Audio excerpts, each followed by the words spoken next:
मेरे प्रिय विद्यार्थियों, एएस साहित्य एकेडमी में आप सभी का हार्दिक स्वागत है।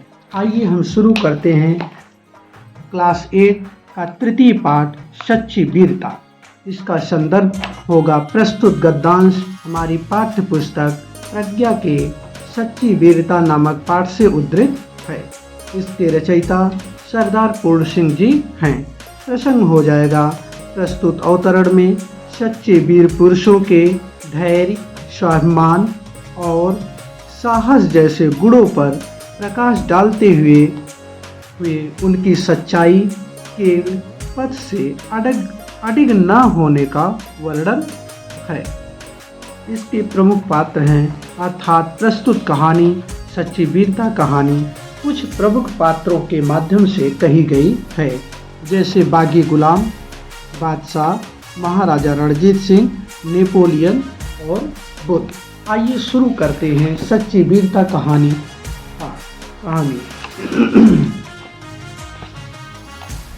सच्चे वीर पुरुष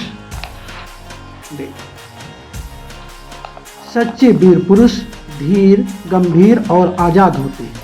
उनके मन की गंभीरता और शक्ति समुद्र की तरह, समुद्र अर्थात एक विशाल समुद्र की तरह गहरी और तथा आकाश की तरह स्थिर और अचल होती।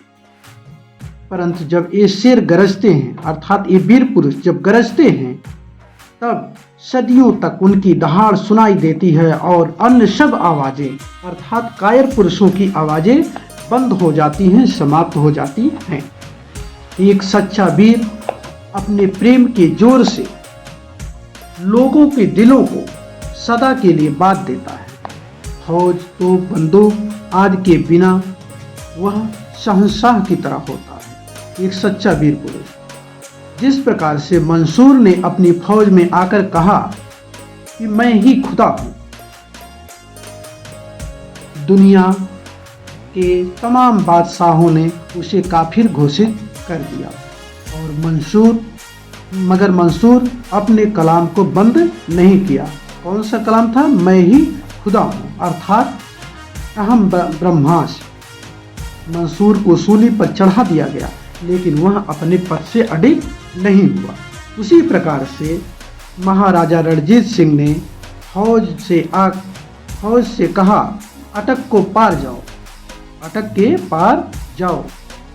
अटक चढ़ी हुई थी, अटक अर्थात नदी चढ़ी हुई थी और भयंकर लहरें उठी हुई थी। फौज उस पार जाने का उत्साह प्रकट न कर सके। तब महाराजा रणजीत सिंह ने अपने घोड़े को दरिया अर्थात नदी में डाल दिया और कहा जाता है कि अटक सूख गई अर्थात नदी सूख गई और सभी अटक को पार कर गए।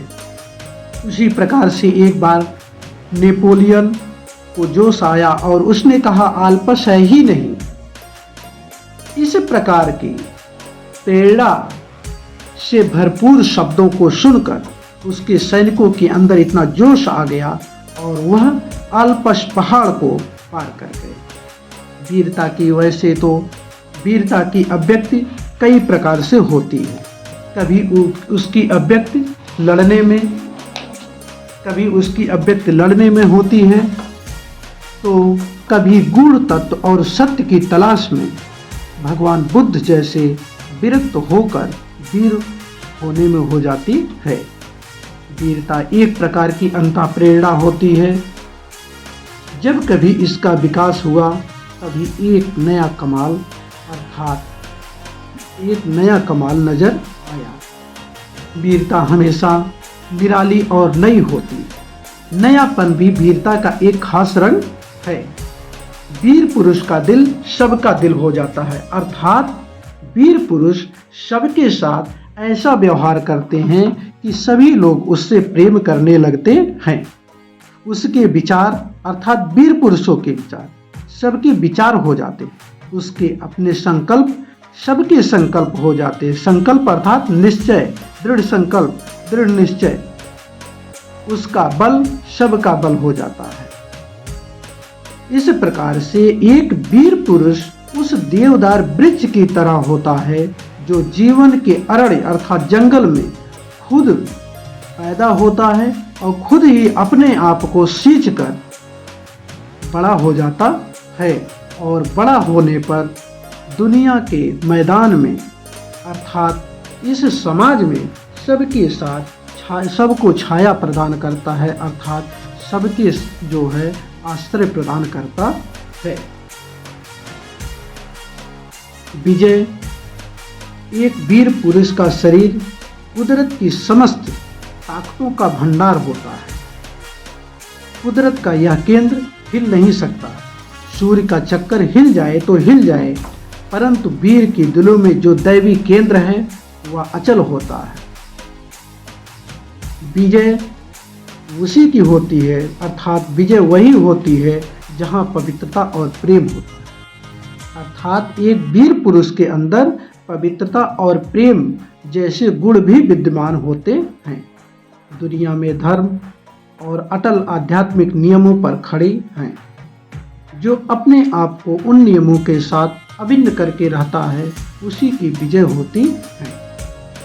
एक वीर पुरुष उस टीन के बर्तन की तरह नहीं हो सकता है जो तुरंत गर्म हो जाए और तुरंत तत्काल ठंडा हो जाए, बल्कि एक वीर पुरुष सच्चाई की उस चट्टान के समान होता है, जो दृढ़ता से अपने सत्य के पथ पर अडिग रहते हुए अपने सत्य के पथ पर अडिग रहता है तथा बाहर की सतह को छोड़कर जीवन की तहों में घुसो अर्थात बिना डरे आप अपने पथ पर सत्यता के साथ अपने पथ पर अग्रसित रहिए। वास्तव में तभी आपके जीवन का रंग खिलेगा। प्रस्तुत कहानी में इसी प्रकार के वीरों का वर्णन है जो सत्य पर चलते हुए हमेशा आगे बढ़ते रहे हैं। आइए देखते हैं अभ्यास प्रश्न। अभ्यास प्रश्न में प्रथम प्रश्न देखिए, पेज नंबर 22। पेज नंबर 22 में वीर पुरुष की तुलना बरसने वाले बादल से और कायर पुरुष की तुलना गरजने वाले बादल से क्यों की गई है। अब इसका उत्तर होगा क्योंकि वीर पुरुष की तुलना बरसने वाले बादल से इसलिए की गई है क्योंकि वीर पुरुष सबका कल्याण करते हैं और सबके बोलते कम हैं, सबका कल्याण करते हैं।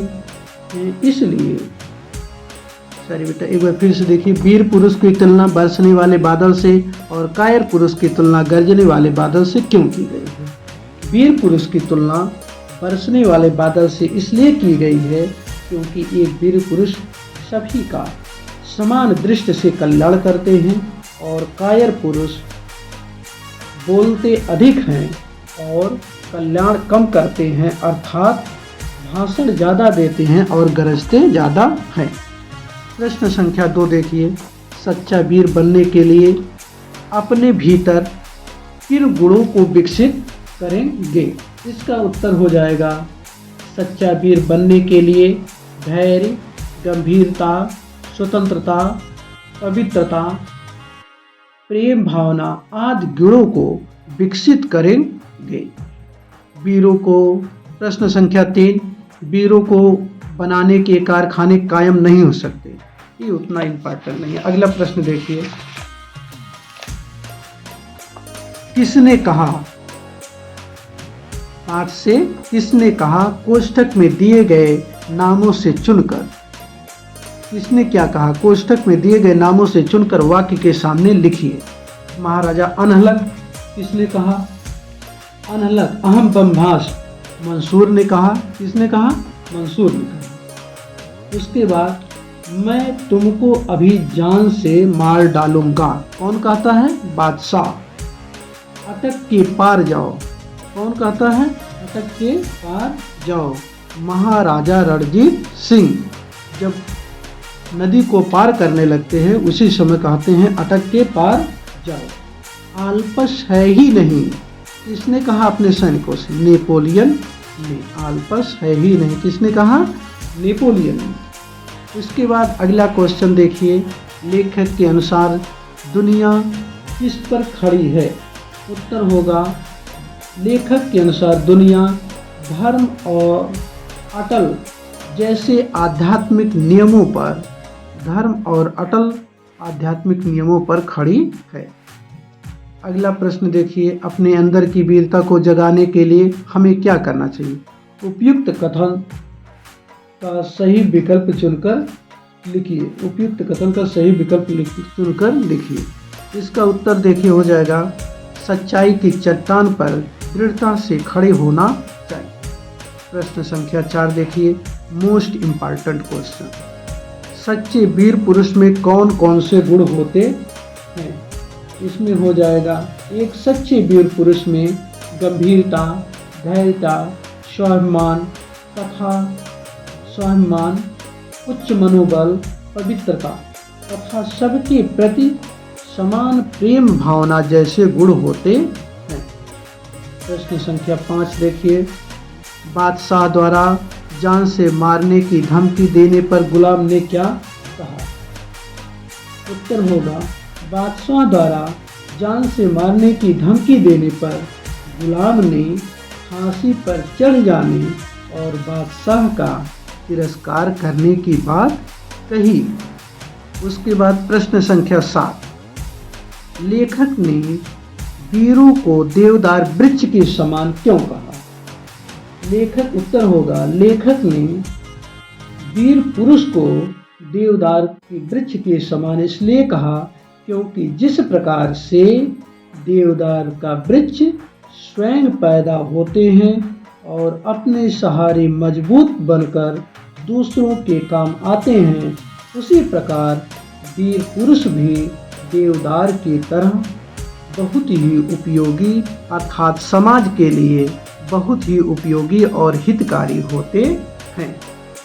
उसके बाद अगला क्वेश्चन, भाषा की बात, निम्नलिखित मुहावरों का अर्थ लिखते हुए इनका वाक्य में प्रयोग कीजिए।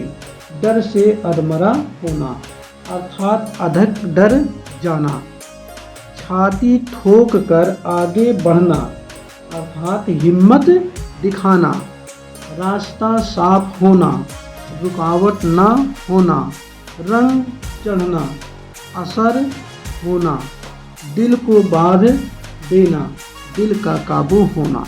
इसको आप लोग कमेंट बॉक्स में जो है इसका वाक्य प्रयोग करके लिखेंगे। ये नहीं आता है कि अगले वीडियो में जो है इसका जो है वाक्य प्रयोग करके डाल दिया जाएगा। जितने भी ग्रामर इसमें दिए हैं अगले वीडियो में डाला जाएगा।